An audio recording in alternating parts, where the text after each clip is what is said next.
ಯಶೋದಾಸ್ cooking channel. ನಾನು ಈ ವಿಡಿಯೋದಲ್ಲಿ ಇವತ್ತು ರುಚಿಕರವಾದ ಮದುವೆ ಮನೆ ಶೈಲಿಯ ಪಕೋಡ ಮಾಡ್ತಾ ಇದ್ದೀನಿ. ಹೇಗೆ ಮಾಡೋದು ಅಂತ ನೋಡೋಣ ಬನ್ನಿ. ಬೇಕಾಗಿರೋವಂಥ ಇಂಗ್ರೀಡಿಯೆಂಟ್ಸು: ಮೈದಾ ಹಿಟ್ಟು, ಚಿರೋಟಿ ರವೆ, ಈರುಳ್ಳಿ, ಕಡಲೆಕಾಯಿ ಬೀಜ, ಹಸಿಮೆಣಸಿನ್ಕಾಯಿ, ಜೀರಿಗೆ, ಕರಿಬೇವು, ಶುಂಠಿ ಬೆಳ್ಳುಳ್ಳಿ ಪೇಸ್ಟ್, ಉಪ್ಪು, ಕರಿಯೋಕ್ಕೆ ಎಣ್ಣೆ. ಕಡಲೆಕಾಯಿ ಬೀಜನ ಸ್ವಲ್ಪ ಹುರ್ಕೊಳ್ಳೋಣ, ಯಾಕೆಂದರೆ ತಣ್ಣಗಾಗಬೇಕು.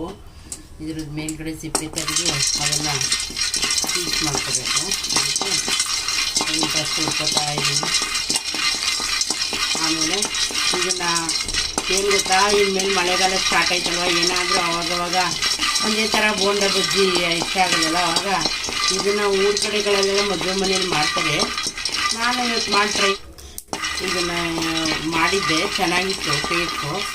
ಅದಕ್ಕೆ ನಿಮ್ಗೊಂದು ಸತಿ ತೋರ್ಸೋಣ ಅಂತ ಮಾಡ್ತಾ ಇದ್ದೀನಿ. ನೀವು ನೋಡಿ ಕಲ್ತ್ಕೊಳ್ಳಿ. ಯಾವಾಗಲೂ ಮೆಣಸಿನ್ಕಾಯಿ ಬಜ್ಜಿ, ಆಲೂಗಡ್ಡೆ ಬಜ್ಜಿ, ಆಲೂ ಬೋಂಡ, ಪಕೋಡ ಅಷ್ಟೇ. ಇದು ಒಂಥರ ಪಕೋಡನೇ ಅಂದ್ಕೊಳ್ಳಿ, ಪಕೋಡ ಥರನೇ ಇರುತ್ತೆ ಸೇಮು.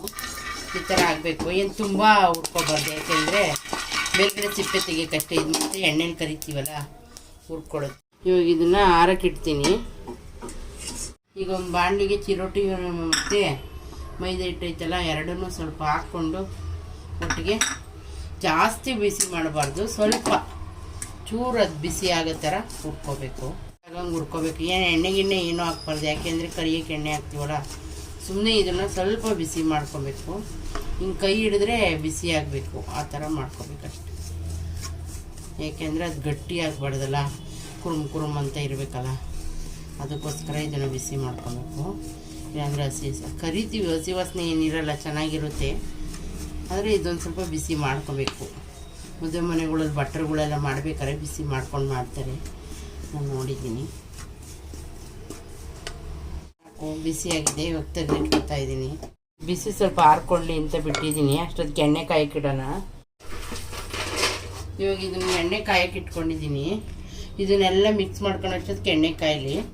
ಈ ಥರ ಕಡಲೆ ಬೀಜನ ಈ ಥರ ಹುರಿದ್ಬಿಟ್ಟು ಸಿಪ್ಪೆ ತೆಗೆದು ಇದನ್ನು ಸ್ವಲ್ಪ ತರಿಯಾಗಿ ಇದರಲ್ಲಿ ಹಾಕಿ ಕುಟ್ಕೊಳ್ಳೋಣ. ತುಂಬ ನೈಸ್ಗಾದರೆ ಮಿಕ್ಸಿಗೆ ಹಾಕಬೇಕು, ನೈಸ್ಗೆ ಹಾಕಬಾರ್ದು.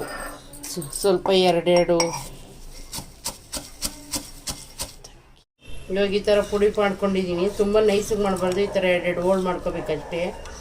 ಅದನ್ನು ಮೈದಾ ಮತ್ತು ರವೆನ ಸ್ವಲ್ಪ ಬಿಸಿ ಮಾಡಿ ಇಟ್ಕೊಂಡಿದ್ದೀನಿ. ಅದಕ್ಕೆ ಈರುಳ್ಳಿ ಸೇರಿಸ್ಕೊತಾ ಇದ್ದೀನಿ. ಅದಕ್ಕೆ ಒಂದು ಸ್ಪೂನಷ್ಟು ಜೀರಿಗೆ ಸೋರಿಸ್ಕೊತಾ ಇದ್ದೀನಿ. ಒಂದು 5 ರಿಂದ 6 ಮೆಣಸಿನ್ಕಾಯಿ ಸೇರಿಸ್ಕೊತಾ ಇದ್ದೀನಿ, ಸಣ್ಣ ಕಟ್ ಮಾಡಿದ್ದೀನಿ. ಮತ್ತು ಶುಂಠಿ ಬೆಳ್ಳುಳ್ಳಿ ಪೇಸ್ಟ್ ಹಾಕ್ತಾಯಿದ್ದೀನಿ, ಒಂದು ಸ್ಪೂನಷ್ಟು.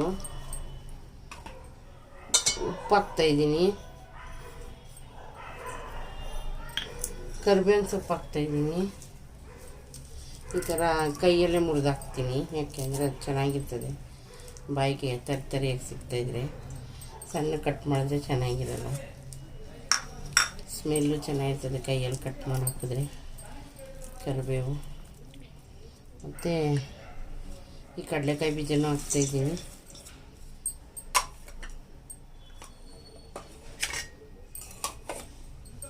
ಮತ್ತು ಇದನ್ನು ಈರುಳ್ಳಿಲಿ ಎಲ್ಲ ನೀರು ಬಿಟ್ಕೊಂತೈತಲ್ಲ, ಚೆನ್ನಾಗಿ ಕಲಿಸ್ಕೊಳ್ಳೋಣ. ಅದರಲ್ಲಿ ಎಷ್ಟು ಬಿಟ್ಕೊಳ್ಳುತ್ತೆ ನೀರು ನೋಡೋಣ, ಯಾಕೆಂದರೆ ನೀರು ಜಾಸ್ತಿ ಹಾಕೊಂಡು ಕಲಿಸ್ಕೊಂಬಾರ್ದು. ಇದು ಏನಾರ ಫಂಕ್ಷನ್ ಇದ್ದರೆ, ಇಲ್ಲ ಯಾರನ್ನ ಬರ್ತಾರೆ ಅಂದರೆ ಬೇಗ ಮಾಡಬೇಕು ಅಂತಂದರೆ ಮಾಡಿ ಇಟ್ಕೋಬೋದು. ನಾಳೆ ಕೂಡ ಇವತ್ತೇ ಮಾಡಿಟ್ಕೋಬೋದು. ಮಾಡಿಟ್ಕೊಂಬಿಟ್ಟು ಇದಕ್ಕೆ ಒಂದೇ ಸತಿ ನೀರು ಸೇರಿಸ್ಕೊಬೋದು. ನೀವು ಜಾಸ್ತಿ ಮಾಡ್ತೀವಿ ಅಂದರೆ ಸ್ವಲ್ಪ ನೀರು ಸೇರಿಸ್ಕೋಬೇಕು. ಇಂಗ್ರೀಡಿಯೆಂಟ್ಸಲ್ಲಿ ಒಂದು ಹೇಳೋದು ಮರ್ತಿದ್ದೆ. ಇದು ಚಕ್ಕೆ ಮತ್ತು ಲವಂಗನ ಪುಡಿ ಮಾಡಿಟ್ಟಿರೋದು, ಅದೊಂದು ಚಿಟಿಕೆ ಅಷ್ಟು ಹಾಕ್ತಾಯಿದ್ದೀನಿ. ಇದೆಲ್ಲ ಮಿಕ್ಸ್ ಮಾಡಿಕೊಂಡು ಎಣ್ಣೆ ಕಾಯ್ತೀನಿ, ನೋಡ್ತೀನಿ. 1-2 ಸ್ಪೂನ್ ಎಣ್ಣೆ ಹಾಕಬೇಕು, ಬಿಸಿ ಬಿಸಿ ಇರೋದು. ಈಗ ಮಿಕ್ಸ್ ಮಾಡಿದ್ದೀನಿ. ಅದಕ್ಕೆ ಕಾಯ್ದಿರೋದು ಎಣ್ಣೆನ ಒಂದೆರಡು ಟೇಬಲ್ ಸ್ಪೂನಷ್ಟು ಹಾಕ್ತಾಯಿದ್ದೀನಿ. ಇನ್ನು ಕಾಯಬೇಕು ಎಣ್ಣೆ ಸ್ವಲ್ಪ ಚೆನ್ನಾಗಿ. ಇವಾಗ ಇದನ್ನು ಮಿಕ್ಸ್ ಮಾಡ್ಕೊತಾ ಇದ್ದೀನಿ.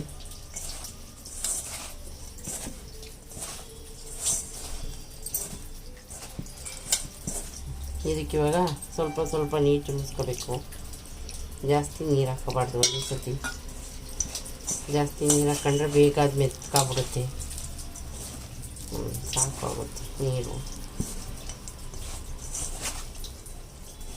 ಚಿಮಿಸ್ಕೊಂಡು ಅದಕ್ಕೆ ಬರೋ ಥರ ಉಂಡೆ ಕಟ್ಟಕ್ಕೆ ಈ ಥರ ಉಂಡೆ ಕಟ್ಟಕ್ಕೆ ಬರೋ ಥರ ಕಲಿಸ್ಕೊಂಡಿದ್ದೀನಿ. ಇಷ್ಟಿದ್ರೆ ಕರೆಕ್ಟಾಗಿರುತ್ತೆ. ಈ ಥರ ಎಲ್ಲ ಉಂಡೆಗಳನ್ನ ಕಟ್ಬಿಟ್ಟು ಎಣ್ಣೆ ಕಾಯ್ದಿದೆ. ಒಂದೊಂದನ್ನೇ ಇದರೊಳಗಡೆ ಹಾಕ್ತಾ ಇದ್ದೀನಿ. ಸ್ವಲ್ಪ ಮಧ್ಯಮ ಉರಿಯಲ್ಲಿ ಇಟ್ಕೊಂಡು ಬೇಯಿಸ್ಬೇಕು. ತುಂಬ ಸಣ್ಣ ಉರಿ ಇಟ್ಕೊಂಡ್ರೆ ಚೆನ್ನಾಗಿ ಬೇಯಲ್ಲ. ತುಂಬ ಗಟ್ಟಿಯಾಗೂ ಅಮ್ಕಿ ಕಟ್ಟಬೇಡಿ ಉಂಡೆನ. ನೀವು ತೊಗೊಂಡು ಈಸಿಯಾಗಿ ಕಟ್ಟಬೇಕು. ಗಟ್ಟಿಯಾಗಿ ಕಟ್ಟಿದ್ರೆ ಒಳಗಡೆ ಬೇಯಲ್ಲ. ಅದಕ್ಕೆ ಸ್ವಲ್ಪ ಈಸಿಯಾಗಿ ಈ ಥರ ಕಟ್ಕೊಂಡ್ರೆ ಇದು ಏನು ಗೊತ್ತಾ, ಮಳೆ ಬಂದಾಗೆಲ್ಲ ಮಾಡಿಟ್ಕೊಂಡ್ರೆ 2-3 ದಿನ ಕೂಡ ಇರುತ್ತೆ. ಬೇಕಂದಾಗ ಬೇಕಾದ್ರೆ ಬಿಸಿ ಕೂಡ ಮಾಡ್ಕೊಬೋದು. ಆಯಿಲ್ ಬಿಸಿ ಮಾಡ್ಕೊಂಬಿಟ್ಟು ಹಾಕ್ಬೋದು. ಇಲ್ಲ ಓವನ್ ಇದ್ದರೆ ಓವನಲ್ಲಿ ಕೂಡ ಬಿಸಿ ಮಾಡ್ಕೊಬೋದು. ಇದೆ ತೆಗಿತಾ ನೋಡಿ, ಈ ಥರ ಬೇಯಬೇಕು ಅಷ್ಟೇ. ಜಾಸ್ತಿ ತುಂಬಾ ಬೇಯಿಸ್ಬಾರ್ದು. ಮೀಡಿಯಮಾಗಿ ಇಷ್ಟು ಬೇಯಿಸ್ಕೊಂಡು ತಕ್ಕೋಬೇಕು. ಎಲ್ಲ ತೆಗೆದಿಟ್ಕೊತಿದ್ದೀನಿ.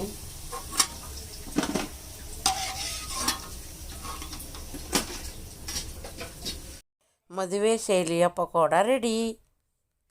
ನಿಮ್ಗೆ ಈ ವಿಡಿಯೋ ಇಷ್ಟವಾದಲ್ಲಿ ಲೈಕ್ ಮಾಡಿ, ಶೇರ್ ಮಾಡಿ, ಸಬ್ಸ್ಕ್ರೈಬ್ ಮಾಡಿ, ಪಕ್ಕದಲ್ಲಿರುವ ಬೆಲ್ ಐಕನ್ನು ಕ್ಲಿಕ್ ಮಾಡಿ. ಇನ್ನೂ ಇದೇ ರೀತಿ ರೆಸಿಪಿಗಳಿಗಾಗಿ ವಿಡಿಯೋ ನೋಡ್ತಾ ಇರಿ. Thank you.